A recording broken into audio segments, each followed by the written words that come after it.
大家好，今日同大家分享一個炒腎球。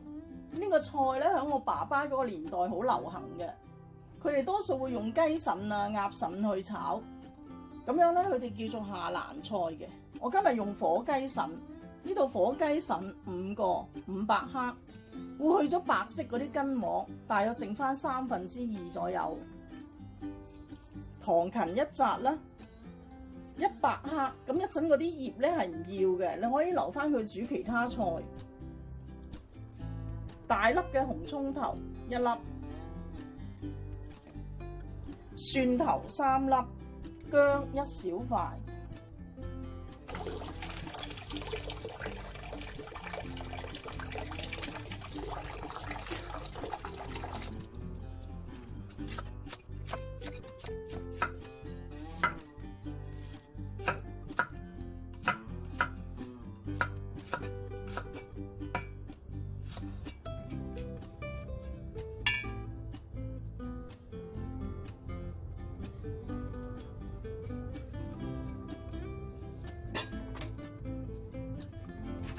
我哋俾啲鹽省一省呢個火雞腎，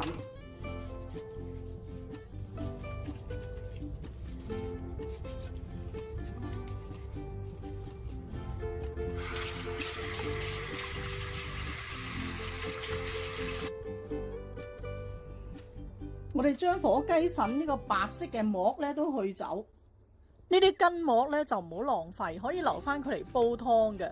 我哋起咗出嚟咧，可能有一半都係筋膜嚟嘅。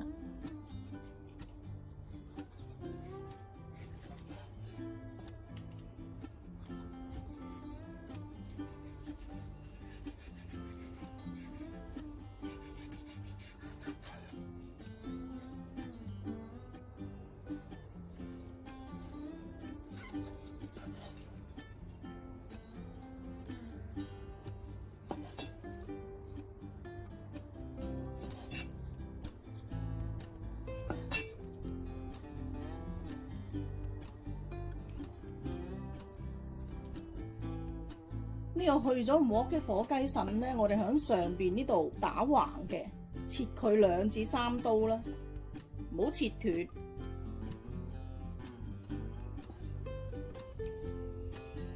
呢個都係切佢芥花，唔好切斷。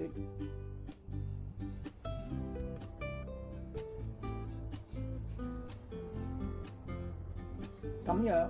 咁如果你得出嚟呢個腎球係好大嘅咧，你可以將佢開半。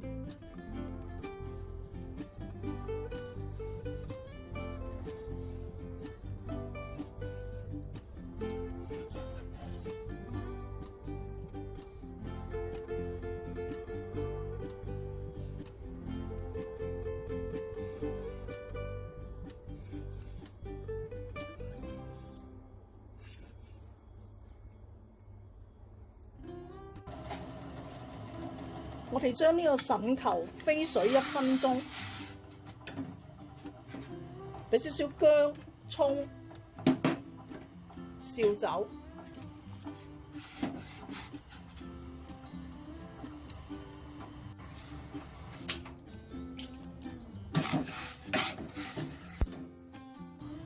呢個飛完水嘅腎球咧，我哋走油大約30秒。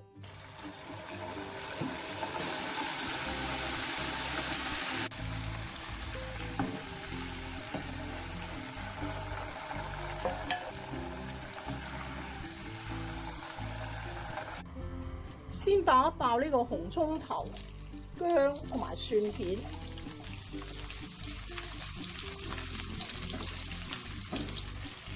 爆香之後，就將我哋嘅腎球啦，呢個糖芹啦，回嘅呢個腎球咧，基本上都熟嘅，我哋唔需要炒佢好耐。咁我哋調一調個味。俾適量嘅蠔油，半茶匙嘅糖，少少生抽，1湯匙嘅紹酒。呢個調味料嘅份量咧，主要睇你嗰個起出嘅筍球有幾多，咁你就自己喺度調校。